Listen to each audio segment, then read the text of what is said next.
Hammaga salom. Bugun ko'p muhokamalarga sabab bo'lgan Jodugarlar jangi mangasining davomini ko'rib chiqamiz. Ko'pchilik Gojo qanday qilib ikkiga bo'linganini tushunmadi, lekin hozir biz buni tushuntirib berishga harakat qilamiz. Videoni boshlashdan avval like bosishni va obuna bo'lishni unutmang. Biz boshladik. Sukuna kesgan bu kesish oddiy zarba emas. Bu butun fazoni o'zi bilan birga ikkiga bo'luvchi kesishdir.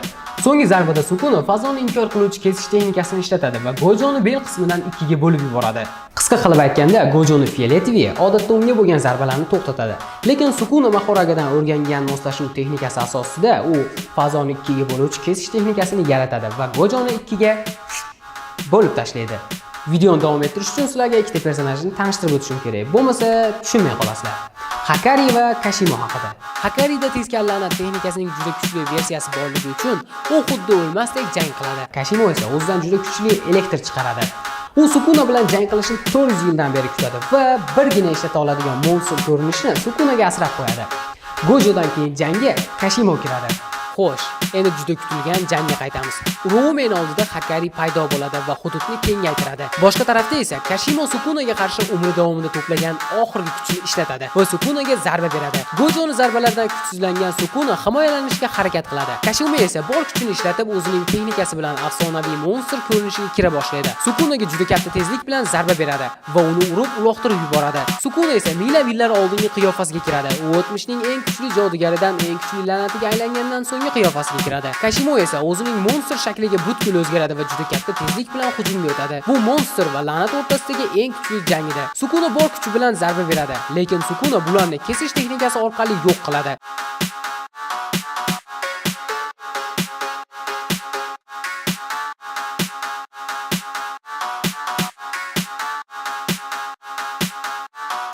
Kashimoni juda qattiq jarohatlaydi. Shunda boshqalar ham paydo bo'ladi va Sukunaga qarshi kurash boshlanadi. Birinchi bo'lib Hiromi bolg'asi bilan uradi. Sukuna chap beradi va Hiromi hududni kengaytiradi. Shunda Choso qonli texnikasi bilan zarba beradi. Ino esa Kento Nanamini chopqisi bilan uradi. Shu payt Hiromi texnikaviy qurolni ishlatadi. Itadori yon tomondan zarba bermoqchi bo'lganda Sukuna kesish texnikasi bilan jarohatlaydi. Hiromini qo'llarini kesib yuboradi. Orqasidan qonli texnika bilan Choso uradi. Hiromi qo'lini tiklab yana hujumga o'tadi, lekin Sukuna uni o'ldiradi. Shu vaqt Hiromi qo'lidagi qilichga aylanuvchi artefaktni Itadoriga beradi. Bu holat xuddi Kento Nanamini o'limidan oldingi holatga o'xshardi. Itadori qilichni ishlatib juda qattiq zarba beradi, lekin qilichning texnikasi bekor bo'ladi va Itadorini Sukuna jarohatlaydi. Itadori tezkor la'nat texnikasi orqali o'zini qayta tiklab oyoqqa turadi. Boshqa tarafda esa Takaba Getoga qarshi chiqadi. Uning texnikasining mohiyati u sarob yaratadi va aslida mavjud bo'lmagan xotiralarni ko'rsatadi. Bunga qarshi Geto hech narsa qila olmaydi va baxtdan yonayotgan Getoni, aniqrog'i Kenjokuni, Yota boshini kesib yuboradi. Bu esa Yotani ikkinchi marta Getoni o'ldirishi edi. Hakarida tezkor la'nat texnikasining juda kuchli versiyasi borligi uchun u xuddi o'lmasdek jang qiladi. Uraumening hujumlari Hakarini jarohatlaydi, lekin u o'zini qayta tiklab unga zarba beradi. Uraume Hakarini oyog'ini muzlatib, uzib oladi. Uzgan zahoti oyog'ini qayta tiklab uni uradi. Sukuna va Itadori yakkama-yakka turadi va Yota keladi. Sukunaga zarba beradi. Shunda Yota hududni kengaytiradi. Hudud ichida Itadori va Rika Yotaga yordam beradi. Sukunaga qarshi zarbalar bera boshlaydi. Sukuna kesish texnikasini ishlatib Yotani jarohatlaydi, lekin Rika uni la'nat energiyasi bilan ta'minlab turgani uchun qattiq zararlanmaydi. Yana hujumga o'tishadi. Yota texnikalarni ishlatadi va Itadori unga qattiq zarba beradi. Oxirgi zarbani berayotganda Megumini ko'radi. Shu vaqt Sukuna Yotani kesish texnikasi bilan kesadi va hududni bekor qiladi. Maki tayyorlanadi. Eng kuchli holatida. Uning texnikasi haqida qisqacha. Uning zarbasi tanani va ruhni kesadi. Bu esa tezkor la'nat texnikasi, ya'ni qayta tiklanishning iloji yo'qligini anglatadi. Maki Sukunaga zarba bera boshlaydi. Sukuna esa chap berishga harakat qiladi. Shunda Ino keladi va Makiga yordam beradi. Lekin Sukuna Makini tashqariga uloqtirib qora chaqmoq bilan zarba beradi.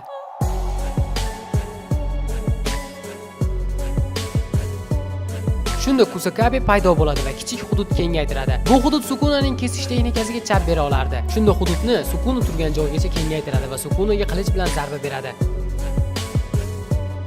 Shunda kasimini betiga otadi-da qo'l jangiga o'tadi. Kusakabe jismonan ham juda kuchli. Sukunaga ketma-ket zarbalar beradi. Sukuna esa ortga chekinib unga kesish texnikasini ishlatadi. Kusakabe tezlik bilan zarbalarga chap beradi. Sukuna yaqinlashganda singan qilichini la'nat energiyasi bilan to'ldirib zarba beradi. Sukuna esa uni qo'li bilan to'xtatib, uni qattiq jarohatlaydi. Itadori Chosodan olgan qoli texnikasini Sukunaga otadi. Sukuna chap beradi.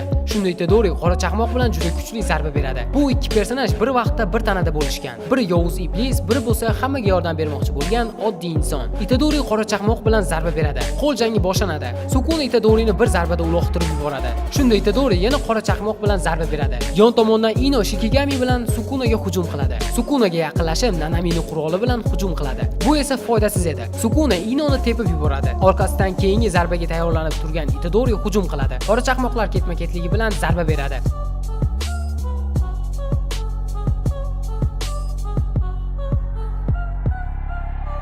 Sukuna hududni kengaytiradi. Shunda Itadori ham kichik hudud kengaytiradi. Bu hudud Sukunani kesish texnikasidan himoya qiladi deb o'ylaydi. Lekin Sukunaning hududi juda kuchli edi va Itadorini kichik hududidan chiqarib yuboradi va Sukuna Fugani ishlatadi, olov texnikasini.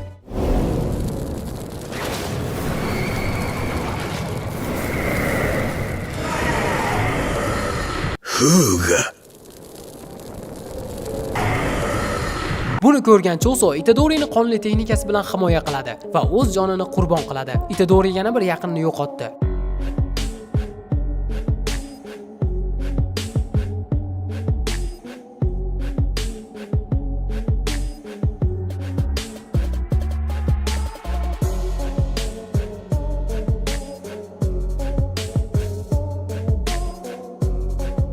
Shunda Dodo paydo bo'ladi va kuchli hamjihat juftlik Sukunaga qarshi turishadi. Itadori qora chaqmoq bilan juda kuchli zarba beradi va qo'lini Sukunaning ko'kragiga tiqib oladi. Bu uning yaqinlari uchun qasos ekanligini anglatardi. Shunda Sukuna hududni kengaytiradi. Bir zum jimlik va tutun ichidan moviy ko'zli Gojo qaytadi.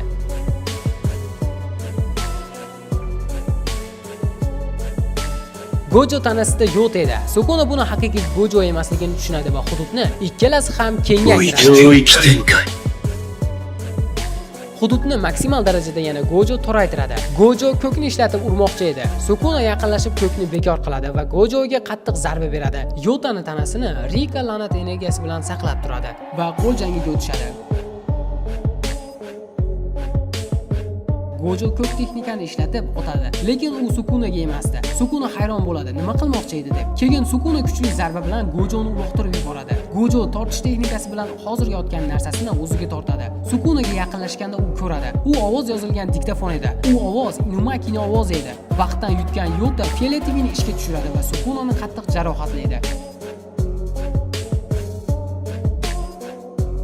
Bir narsani aytib o'tishim kerak. Gojon tanasida atigina Yota 5 daqiqagina bo'la olardi. Xuddi Shalimar Seyfidek. 5 daqiqamiz bor.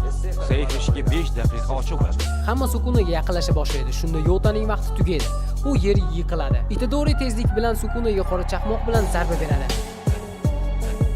Shunda osmonda Angel, ya'ni Hanna Kurusu paydo bo'ladi va o'zining suri bilan 2 karta Joker kartalari bilan texnikasini faollashtiradi. Bu texnika yorug'lik nurlari shaklida kuchli hujum yaratadi va har qanday la'nat energiyani yo'q qilishi yoki muhrlash qobiliyatiga ega. Sukuna bu hujumlardan zararlanib qochadi va qora chaqmoq bilan Hannani urmoqchi bo'ladi. Dodo himoya qiladi. Shunda Itadori katta tezlik bilan Sukunani binoga uloqtirib yuboradi. Itadori hududni butkul birinchi marotaba kengaytiradi. Shunda ikkisi ham qo'l jangiga o'tadi. Bu yerda Sukuna ustun edi. Chunki Itadorida ikkita qo'l bo'lsa, Sukuna desa 2 baravar ko'p edi. Itadori Sukunaga juda kuchli zarbalar beradi. Itadori Sukunani boshini ushlab urishni boshlaydi. Sukuna ham xuddi shunday qiladi. Bu holat xuddi Don va Takayama jangiga o'xshardi.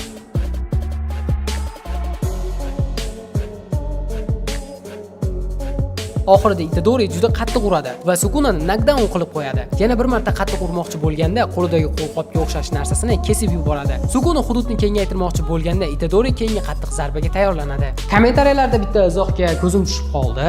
Sukuna 20 ta barmoqni hammasini yutib yuborgan deb, Gojo hech qanaqa barmoq berkitmagan deb.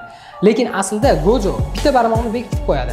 Hozir men sizlarga tushuntirib beraman. Yoshinobu va Utohime Gojo berkitgan barmoqni topishadi. Nobara texnikasini ishlatib, Sukunaning barmog'ini mixlaydi. Menimcha hammamiz bu texnikani bilamiz. Sukuna hududni kengaytirmoqchi bo'lgan joyda qattiq zararlanadi. Itadori shunda Sukunadan olgan ketish texnikasini qisman olgan. Bu haqida Gojo aytgandi. Sukuna Itadorining ichida bo'lsa, Itadori uning kuchini qisman oladi degandi va Itadori uni qisman kesish texnikasini nisbatan ishlatadi va Sukunaga qattiq zarba beradi va 3 ta barmog'ini chiqarib yuboradi. Sukuna ham uradi va o'zidan uzoqlashtirib yuboradi. Sukuna bundan g'azablanadi. Kuchsiz deb ataydigan va qo'lidan hech narsa kelmaydi deb o'ylagan Itadori uni deyarli yenga olishini hazm qila olmaydi. Itadori qora chaqmoqni faollashtiradi va Sukunaga qattiq zarba beradi va ikkinchi marta yana qora chaqmoq bilan uradi va hudud yo'qoladi. Sukunaning ichidan Megumini chiqaradi. Sukuna esa boshqa la'natlar singari yo'qola boshlaydi.